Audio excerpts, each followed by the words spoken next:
사랑하는 여러분, 오늘 우리는 계속해서 이 6월절에 대해서 함께 나누고 있습니다. 이 요시야 왕에 대해서 함께 나누고 있습니다. 요시야 왕이 즉위해서 그는 바로 다른 것을 정리한 것이 아니라 하나님께 예배하는 것, 또 하나님과의 관계를 다시 한번 새롭게 하는데 그가 나아가는 것을 볼 수 있죠. 그는 영적으로나 또 경제적으로나 군사적으로나 완전히 멸망하게 된 이 남유다의 마지막 개혁자였습니다. 말씀드렸듯이 나라는 이미 병들었고 또 흔들리고 있었는데 이 요시야는 하나님의 말씀을 다시 발견한 것이죠. 그리고 그 말씀에 붙들려서 이 무너진 신앙의 기초를 다시 세우는 모습을 우리가 오늘 볼 수 있는 것입니다. 그래서 오늘 우리가 함께 읽은 본문은 그 개혁의 절정인 바로 6월절의 회복입니다. 하나님 중심의 그 모든 신앙들이 무너진 상황에서 요시야는 나라를 개혁하기 위해서 가장 먼저 개혁한 것이 무엇이냐? 군사도 아니요, 정치도 아니요, 경제도 아닌 바로 예배를 개혁하는 것을 볼 수 있는 것이죠. 그는 어떤 정치적인 나라 혹은 군사적으로 강력한 나라 이전에 하나님 앞에서 예배하는 나라가 되기를 간절히 소망하고 꿈꿨던 것입니다. 왜냐하면 예배는 단순한 행사나 세레모니가 아니라 하나님과의 관계를 설정하는 것이기 때문에 그는 바로 이 자세로 나아갔던 것이죠. 죄가 관영하고 타락한 시대일수록 바로 우리 가운데도 이것이 필요합니다. 예배가 다시 한번 우리 안에서 회복돼야 됩니다. 공동체적 예배뿐만 아니라 우리 개개인의 예배가 회복돼야 되는 것이요. 요시야는 이것을 알았습니다. 그래서 1절 말씀 보면요, 우리 1절 말씀 같이 한번 읽어보도록 하시겠습니다. 시작. 요시야가 예루살렘에서 여호와께 유월절을 지켜 첫째 달 넷째 날에 유월절 어린 양을 잡으니라. 아멘. 여기 보시면요, 요시야가 여호와께 유월절을 지켰다라고 단정적으로 시작합니다. 유월절을 지킬 것이다, 그가 노력했다, 그가 열심을 냈다 정도가 아니라 유월절을 지켰다라고 말을 하는 것이죠. 그리고 나서 그는 백성들에게 무엇을 말씀하십니까? 뭐라 말합니까? 이것은 여호와께서 우리에게 명령하신 것이다. 우리 조상의 신앙의 자례로 다시 한번 돌아가자라고 그가 선포하는 것이죠. 사랑하는 여러분, 저와 여러분이 잃어버린 것은 무엇입니까? 저와 여러분의 삶 가운데 우리가 놓쳐버린 것은 무엇입니까? 혹시 기도의 자리입니까? 아니면 예배의 감격입니까? 오늘 우리는 이 요시야의 유월절처럼 이 새벽 가운데 우리의 마음 가운데 다시 한번 이 유월절이 회복되는 은혜가 있기를 주님의 이름으로 축복드립니다. 자, 그렇다면 왜 유월절을 지키도록 백성들을 종용한 것일까요? 왜 다른 절기도 많은데 유월절을 그는 지키기로 결단한 것일까요? 그는 이스라엘 백성의 본질이 바로 이 유월절에 달려있음을 하나님의 말씀을 통해서 깨달았기 때문입니다. 유대인의 명절, 우리는 이 뉴욕 땅에 살고 있기 때문에 유대인들이 갖가지 여러 명절들을 지키는 것을 옆에서 눈으로 보고 있습니다. 그래서 때로는 그것이 과연 우리가 무슨 상관이 있을까라는 생각이 들기도 하는데, 그런데 이 유월절이야말로 그들이 누구인가, 또 구원받은 하나님의 백성의 정체성이 무엇인가에 대해서 명확하게 보여주는 사건이라는 것입니다.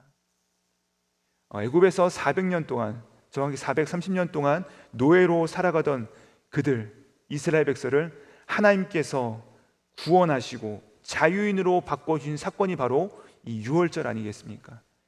이전에는 애굽에 묶여있고 종살이하고 노예로 살아가던 자들을 구원한 사건, 임방과 문설주의 어린 양의 피를 발라서 그것을 보면은 죽음이 너희를 넘어가리라, 패스오버, 이 넘어간 사건, 하나님의 백성들은 그 누구도 죽음을 보지 않고 승리한 사건, 그리하여 애굽을 탈출한 사건이 바로 이 유월절 사건인 것이죠. 그런데 여러분, 정작 하나님의 백성들이 하나님의 은혜로 말미암아 애국을 탈출하여 가나안 땅에 당도하였건만 그들의 모습은 어떠했습니까? 이전에 그 노예의 근성을 벗어버리지 못한 채 이제 우리 가운데 자유가 주어졌음에도 불구하고 그 깊은 내면에는 여전히 하나님이 아닌 노예처럼 세상의 것을 갈구하고 또 그들을 지배했던 세력들에게 아부하고 순종하고 굴종했던 모습이 바로 그들 가운데 여전히 남아 있었던 것이죠. 바로 그런 모습이 오늘 우리가 함께 살펴보는 이 이스라엘의 나라의 모습을 완전히 무너뜨린 것 아니겠습니까? 그러므로 오늘 요시아가 하나님의 말씀에 따라서 이 유월절을 회복한 것은 이스라엘 백성이 바로 누구인지를 깨닫게 되는 사건이라는 것입니다. 여러분, 이들이 누구입니까? 너희가 전에는 노예였지만 이제는 하나님의 은혜로 말미암아 하나님의 자유인이 된 하나님의 백성이라는 것을 기억하라는 것입니다. 전에는 매여있던 노예들이 이제는 하나님의 은혜로 말미암아 건져 주셨다, 이것을 너희가 다시 한번 확인하라는 것입니다. 이 구원을 확인한 백성이야말로 더 이상 두려움이나 억눌림에 사로잡혀서 세상의 눈치를 보고 세상에 겁먹으면서 살아가는 인생이 아니라 하나님과의 바른 관계 속에서 승리하며 살아가게 된다, 기쁨으로 자원하는 심령으로 동참하며 살아갈 수 있게 된다라는 것을 보여주는 사건이 바로 이 유월절이라는 것이죠. 사랑하는 여러분, 저와 여러분에게도 이 회복의 은혜가 있기를 원합니다. 저와 여러분이 누구의 눈치를 보거나 또 세상이 준다고 약속하는 그 거짓 평안과 위로 가운데 그 화려함에 사로잡혀서 비겁하게 사람의 종이나 혹은 세상의 노예로 사는 것이 아니라 이제는 자유인으로서 하나님께서 우리 가운데 주신 그 자유를 마음껏 누리면서 그 당당한 기쁨으로 말미암아 살아가는 그 우리의 본질을 회복되는 은혜가 있기를 우리 구주 예수님의 이름으로 축복드립니다. 이렇게 하나님의 은혜를 회복한 사람들의 모습은 어떤 모습으로 나옵니까? 그것이 바로 7절에서 9절까지의 모습을 보시면 나와 있는데요, 어떤 내용이 나와 있냐면 왕과 방백과 제사장들, 그 레위인들이 다 함께 양과 염소와 이 수소를 기쁨으로 하나님께 드리는 모습을 우리가 볼 수가 있습니다. 7절 말씀 보시면요, 요시아가 이 유월절을 위해서 드린 제물 보면 이렇게 나와 있습니다. 양과 염소가 3만 마리고 또 수소가 3천 마리를 하나님께 올려드렸다라고 말합니다.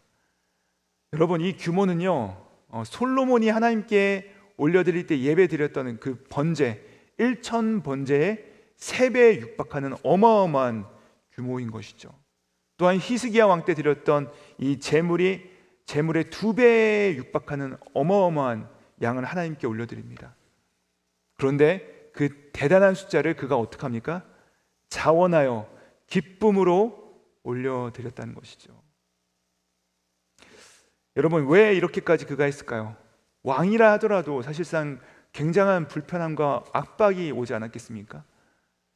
굉장히 이 재정적으로 많은 어려움이 왔을 텐데도 불구하고 그가 이렇게 자원하여 베푼 이유가 무엇이냐? 그것은 바로 아무리 가난한 사람이라 할지라도 이스라엘 가운데 온 백성이 다 같이 이 유월절에 참여할 수 있도록 그가 그의 곳간을 열어서 이스라엘 백성들을 동참하도록 초청한 것이죠. 사랑하는 여러분, 우리가 이제 자유인이 되었다, 우리가 이제 당당한 하나님의 백성이 되었다는 것은요, 은혜를 경험했다는 것은 이제는 우리가 우리 안에 베풀 수 있는 능력이 회복되었다는 것입니다. 하나님의 구원을 맛본 사람은요, 이제는 나에게 있는 모든 것이 하나님께서 나에게 주신 것임을 고백하면서 하나님의 은혜를 기억하면서 나에게 주신 물질들, 그것이 있다면 이것을 넉넉하게 나누는 사람들입니다.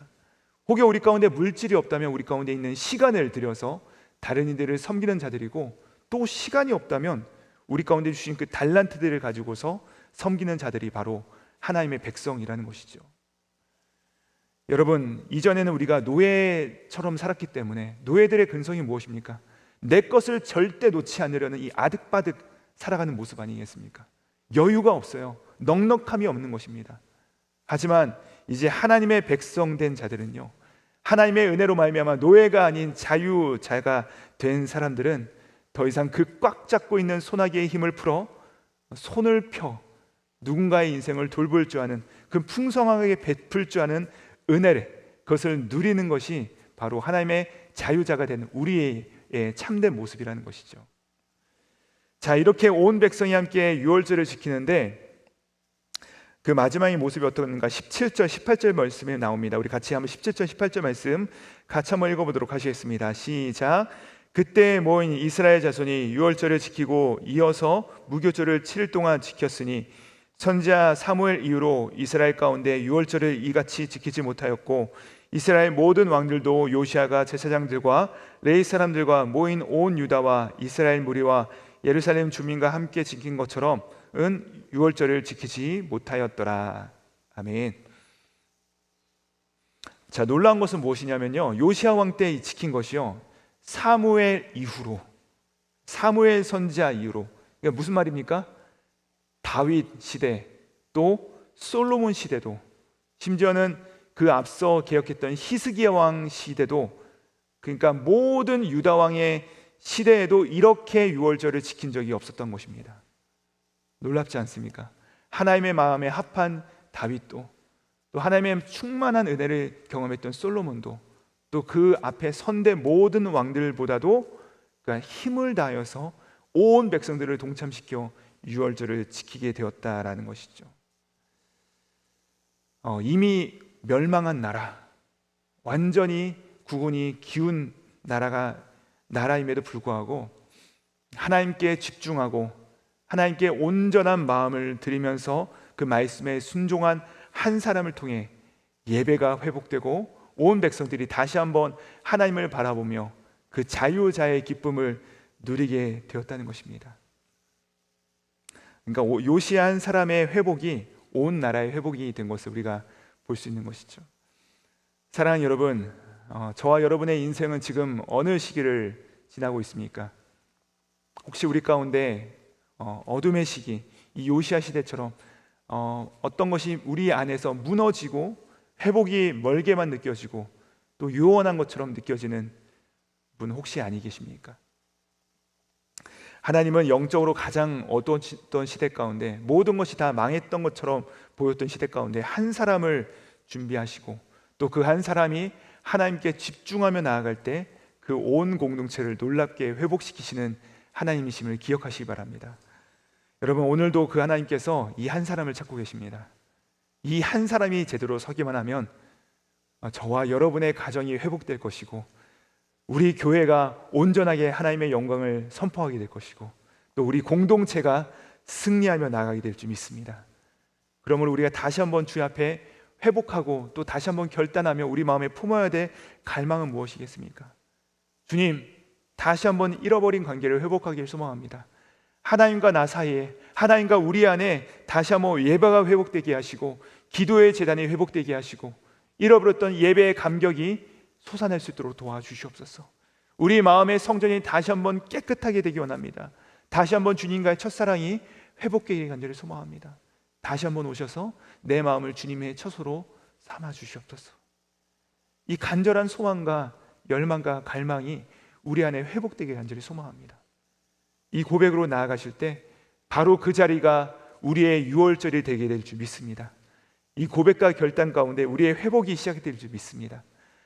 이 결단과 순종으로 우리의 가정과 우리의 공동체와 또 우리 교회가 다시 세워지고, 그리함으로 말미암아 우리 삶의 창문과 우리의 굳게 닫혔던 대문들이 열림으로 말미암아 풍성한 사랑으로 서로 섬기며 이 영적인 리바이벌, 부흥의 역사가, 우리가 서로가 서로를 살리는 이 놀라운 역사가 우리 안에 충만하게 임하시기를 우리 구주 예수님의 이름으로 축복드립니다.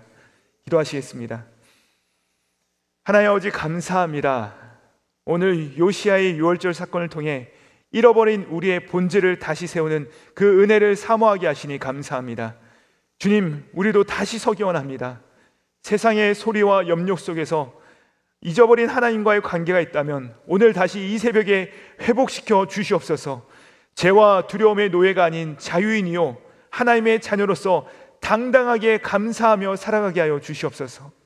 주님, 혹시 우리 안에 잃어버린 첫사랑이 있다면 회복되게 하시고, 무너진 제단이 다시 한번 세워지는 오늘 하루 되게 하여 주시옵소서.